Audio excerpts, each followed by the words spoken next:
जिसका डर था वही हो रहा है।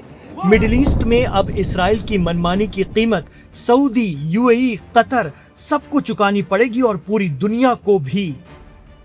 लेबनान में मना करने के बावजूद इसराइल ने हमला किया और फिर पहले ही चेता चुके ईरान ने पलटकर मिसाइलों की झड़ी लगा दी। लेकिन अब यमन के अंसारुल्लाह ईरान के समर्थन में आ गए हैं। यमन के हूती या अंसारुल्लाह ने तुरंत ऐलान कर दिया है कि वो दुश्मनों के लिए लाल सागर पर ब्लॉकेट लगा रहे हैं। यमन में हूतियों के प्रवक्ता यहिया सारी ने ऐलान कर दिया है कि हम लाल सागर में दुश्मन के जहाजों के गुजरने पर पूरी तरह से बैन लगाते हैं।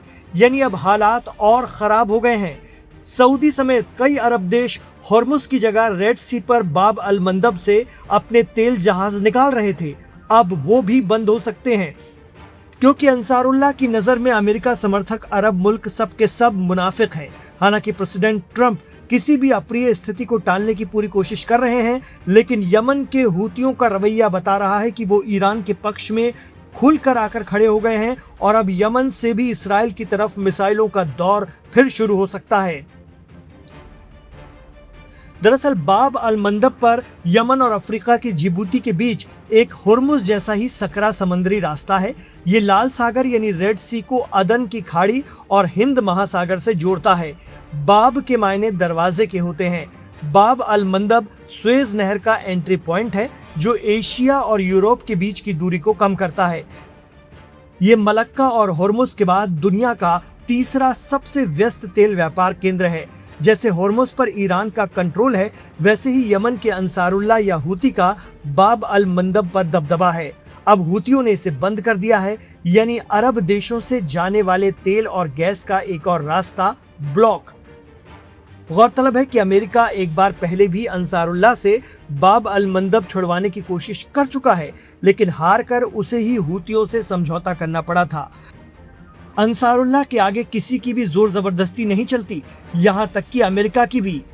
पश्चिम एशिया में हालात तेजी से बिगड़ते नजर आ रहे हैं। अप्रैल से लागू हुए सीज फायर के बाद पहली बार ईरान ने सीधे इसराइल पर मिसाइलों की बौछार कर दी है। अमेरिकी प्रेसिडेंट डोनाल्ड ट्रंप ने दोनों पक्षों को रोकने की कोशिश की थी, लेकिन नाकाम रहे। नेतन्याहू को उन्होंने बार बार फोन किया था, लेकिन उन्होंने उनकी बात नहीं मानी। लेबनान में बार बार मना करने के बावजूद इसराइल की हिजबुल्लाह के खिलाफ नाफरमानियों से भड़के ईरान ने हाइफा और नाजरेत को निशाना बना दिया। रविवार और सोमवार की दरमियानी रात ईरान की मिसाइलें इसराइल पर बरसने लगी। हालांकि इसराइल इन्हें इंटरसेप्ट करने का दावा करता है, लेकिन सायरन की आवाजें और अफरा तफरी इसराइल में साफ नजर आई। ईरान का यह हमला बैरूत के साउथ इलाकों पर इसराइली हमले के बाद हुआ। इसराइल ने कहा था कि यह कार्रवाई हिजबुल्लाह की तरफ से उत्तरी इसराइल पर हुई गोलीबारी के जवाब में की गई है। इसके बाद ईरान ने चेतावनी दी थी कि वो जवाब देगा और उसने जवाब दे दिया। अब मिसाइल हमले के बाद ईरान का रुख और सख्त हो गया है।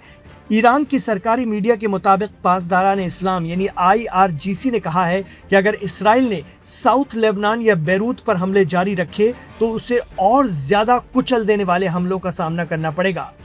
अब ईरान के साथ हूती भी आ गए हैं और हिजबुल्लाह तो मुकाबले में है ही। एक्सपर्ट कहते हैं कि इसराइल नहीं माना तो ईरान और उसके प्रॉक्सी चौतरफा हमला कर देंगे, ऐसा कि अमेरिका भी इसराइल को नहीं बचा पाएगा।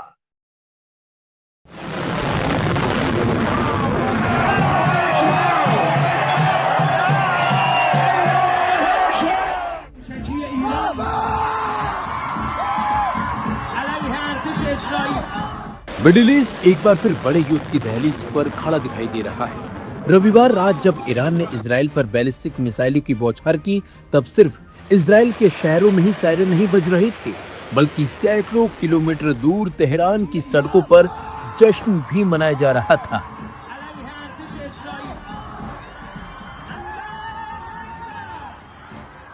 एक तरफ इजराइल में लोग बंकरों की तरफ भाग रहे थे, तो दूसरी तरफ ईरान में हजारों लोग सड़कों पर उतरकर अपने देश के समर्थन में नारे लगा रहे थे। इन तस्वीरों ने पूरी दुनिया का ध्यान अपनी तरफ खींच लिया है। सोशल मीडिया और स्थानीय मीडिया में सामने आए वीडियो में देखा जा सकता है कि तेहरान की सड़कों पर बड़ी संख्या में लोग जमा हैं। उनके हाथों में ईरान के झंडे हैं, लोग नारे लगा रहे हैं और आसमान की तरफ देखकर खुशी जाहिर कर रहे हैं। कुछ वीडियो में इजराइल की दिशा में जाती मिसाइलों की लकीरें भी दिखाई दे रही हैं, यानी एक तरफ मिसाइलें अपने लक्ष्य की ओर बढ़ रही थी तो दूसरी तरफ लोग उन्हें देखकर जश्न मना रहे थे। दरअसल 2 महीने पहले हुए युद्ध विराम के बाद ये पहला मौका है जब ईरान ने सीधे इजराइल पर मिसाइल हमला किया है।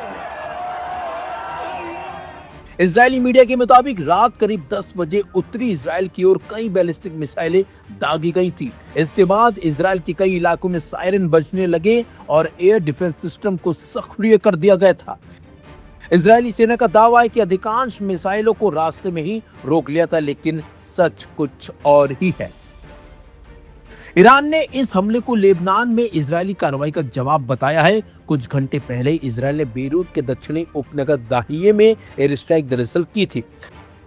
इजरायल का दावा था कि उसने वहां हिजबुल्लाह के कमांडर सेंटर को निशाना बनाया है, लेकिन ईरान ने इसे सिर्फ हिजबुल्लाह पर हमला नहीं बल्कि अपने प्रभाव क्षेत्र को चुनौती मानते हुए जवाबी कार्रवाई कर डाली।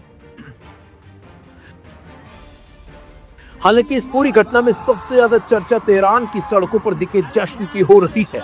आमतौर पर जब किसी क्षेत्र में युद्ध का खतरा बढ़ता है तो लोग चिंतित और डरे हुए दिखाई देते हैं, लेकिन ईरान में तस्वीर कुछ अलग नजर आई। बड़ी संख्या में लोग सड़कों पर उतर आए और उन्होंने अपने देश के समर्थन में प्रदर्शन किया। विश्लेषक मानते हैं कि इन तस्वीरों के जरिए ईरानी जनता ने दुनिया को एक राजनीतिक और मनोवैज्ञानिक संदेश देने की कोशिश की है। संदेश ये है कि दबाव, प्रतिबंध और सैन्य धमकियों के बावजूद देश के अंदर एक बड़ा वर्ग सरकार और सेना के साथ खड़ा दिखाई देना चाहता है। इन प्रदर्शनों के जरिए ये दिखाने की कोशिश की गई कि ईरानी जनता डरने वाली बिल्कुल भी नहीं है और अगर देश पर किसी तरह का दबाव बनाया जाता है तो वह अपने नेतृत्व और अपनी सैन्य कार्रवाई के साथ खड़ी रहेगी। दूसरी तरफ इजरायल ने भी साफ कर दिया कि वह हमलों का जवाब देना नहीं छोड़ेगा। इजरायली सेना प्रमुख लेफ्टिनेंट जनरल एयाल जमी ने कहा कि सेना जवाबी कार्रवाई के लिए तैयार है।